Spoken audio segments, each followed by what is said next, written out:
जय हिंद दोस्तों, स्वागत है मेरे YouTube चैनल इंडिया नेटवर्क 9 में। और आज चर्चा करने जा रहे हैं 2024 का लोकसभा चुनाव। जी हाँ दोस्तों, 2019, 2014 और 2024 का चुनाव में क्या खासा अंतर है, आइए जानते हैं इस वीडियो में।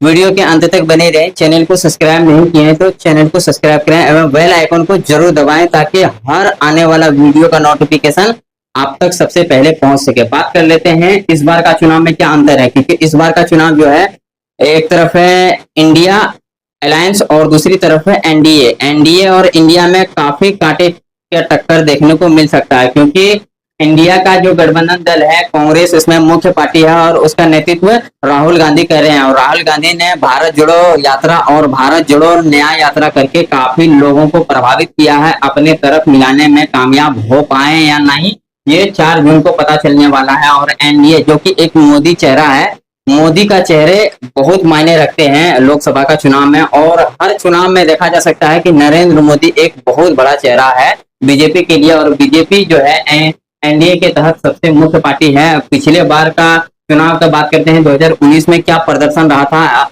एनडीए का और यूपीए का। उस समय इंडिया गठबंधन दल नहीं था, यूपीए था। और यूपीए और एनडीए में क्या टक्कर था और क्या आंकड़ा निकल के आया था, आइए जानते हैं इस वीडियो में। सबसे पहले बात करते हैं 2019 के चुनाव में बीजेपी ने कुल 303 सीट लाकर और एनडीए के तहत 354 सीट लाकर अपना बहुमत का आंकड़ा पार करके सरकार बनाया था।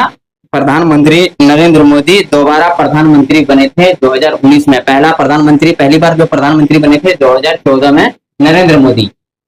मोदी लहर जब चला था 2014 में। बात करते हैं इंडिया गठबंधन दल, जो कि एनडीए के तहत इस बार काफी मजबूत स्थिति में काफी कांटे के टक्कर के साथ लड़ रही है। इंडिया गठबंधन दल 2019 में यूपीए था।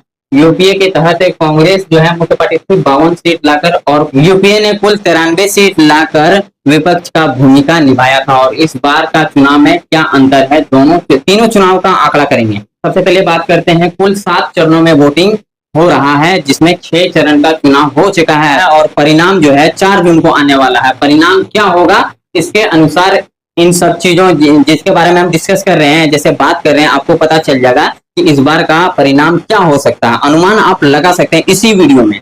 बात करते हैं, पहला चरण का चुनाव 102 सीट पर हुआ था, और दूसरा चरण का चुनाव 89 सीट पर, तीसरा चरण का चुनाव 94 सीट पर, चौथा चरण का चुनाव 96 सीट पर, और पांचवा चरण का चुनाव 49 सीट पर, छठा चरण का चुनाव 57 सीट पर, और 7वां चरण का जो चुनाव 57 सीट पर हुआ था। और 7वां चरण का जो मुख्य सीट है वो है वाराणसी, जहां से प्रधानमंत्री नरेंद्र मोदी लोकसभा का चुनाव लड़ते हैं। और पिछले 2014 से वो लगातार वहां से बड़े जीत के साथ जीतते आ रहे हैं। 2014 में आम आदमी पार्टी भी अरविंद केजरीवाल वाराणसी से खड़ा हुए थे और महज 2.5 लाख वोट ही लाए थे, और प्रधानमंत्री नरेंद्र मोदी ने लगभग 5 लाख या 5.5 लाख वोट लाए थे। और 2019 में नरेंद्र मोदी ने 7.5 लाख वोट लाकर एक बड़ी जीत हासिल किए थे और प्रधानमंत्री बने थे। वाराणसी से लड़ते हैं, हॉट सीट है, पूरी यूपी का हॉट सीटों में गिने जाने वाला अमेठी, वाराणसी, रायबरेली, इन कुछ चुनिंदा सीटों का भी चर्चा कर लेंगे आगे वीडियो में। बात कर लेते हैं 2014 में जो बीजेपी लहर आई थी, मोदी जो प्रधानमंत्री बने थे, उस समय क्या अंतर था। उसमें एनडीए और यूपी का लग रहा था कि काफी कांटे का टक्कर हो सकता है, लेकिन एक लहर चला मोदी लहर, जिसमें एनडीए ने कुल 353 सीट लाकर, बीजेपी सिर्फ 282 सीट लाकर बहुमत का भी आंकड़ा पार करके नरेंद्र मोदी प्रधानमंत्री बने थे पहली बार 2014 में। और बात कर लेते हैं यूपीए ने 2014 में यूपीए ने कुल 78 सीट लाए थे, जिसमें से कांग्रेस ने सिर्फ 44 सीट लाए थे। कांग्रेस ने सिर्फ 44 सीट लाए थे कब, 2014 में।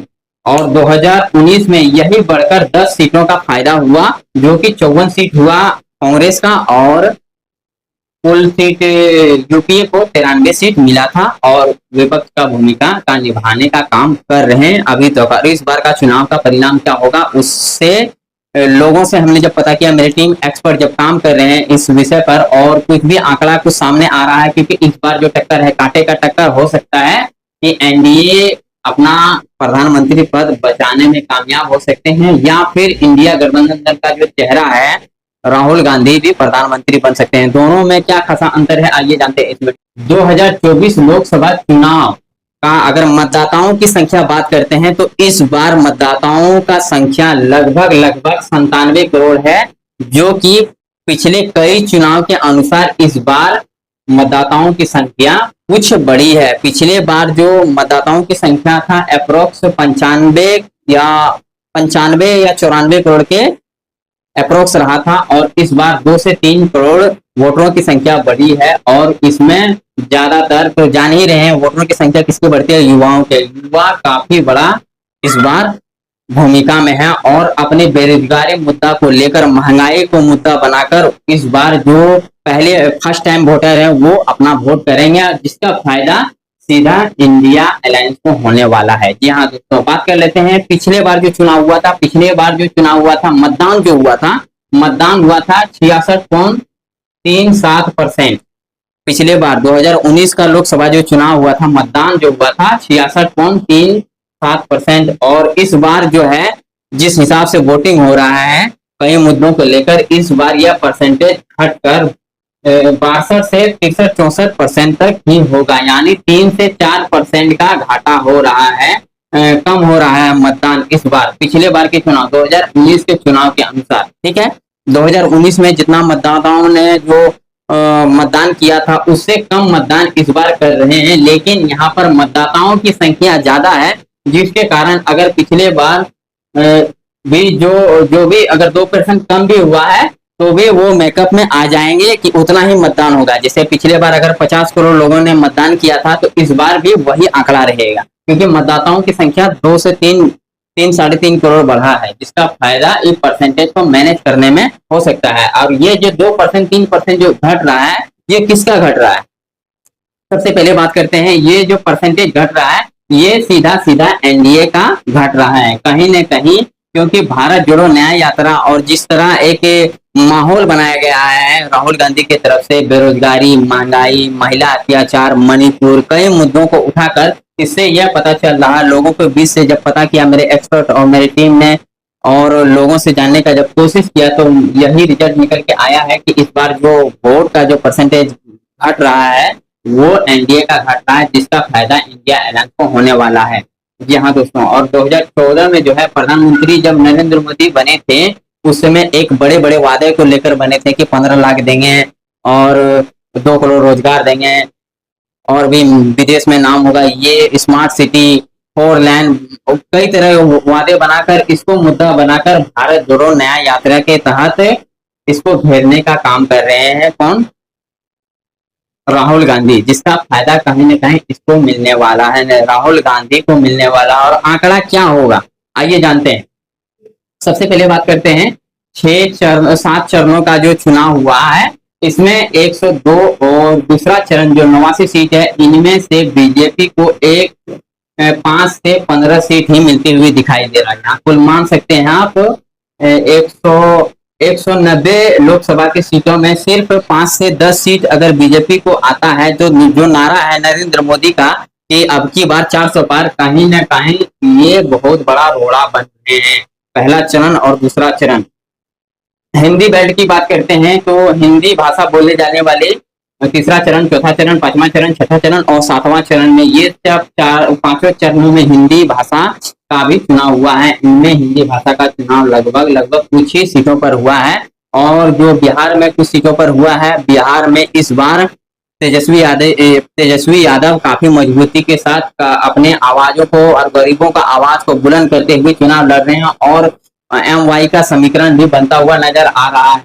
और जैसे नीतीश कुमार ने पलट दिया अपना पासा, जिसके कारण उनको, नीतीश कुमार को अच्छा खासा नुकसान देखने को मिल रहा है इस बार के चुनाव में। और ये जो 7 चरण है, इनमें 2 चरण को आप यहाँ से साइड कर दीजिए, ये जो 2 चरणों बीजेपी को काफी नुकसान कर रहा है। और जो 400 का नारा है वो इस बार नहीं होने वाला है, क्योंकि 2% 3% अगर वोटिंग कम होता है बीजेपी को, तो सीधे वो 100 सीट का नुकसान हो रहे हैं। और 400 सीट में मान सकते हैं कि ये परसेंटेज से सिर्फ 2-3% से इसका 100 सीट नुकसान हुआ, यानी 400 से वो सीधे 300 पर आ गए। और जो भी नुकसान कर रहे हैं ये सातों चरण का चुनाव का परिणाम क्या होगा, इन परिणामों के अनुसार आप जान पाएंगे कि किसको कितना नुकसान हुआ। लेकिन इस बार यह माना जा रहा है कि कहीं न कहीं बीजेपी सरकार बनाने में काफी दिक्कतों का सामना करना पड़ सकता है। आने वाला 4 जून को पता चल जाएगा कि किसका सरकार बनेगा। ऐसे ही वीडियो में बने रहने के लिए चैनल को सब्सक्राइब नहीं किए तो चैनल को सब्सक्राइब करें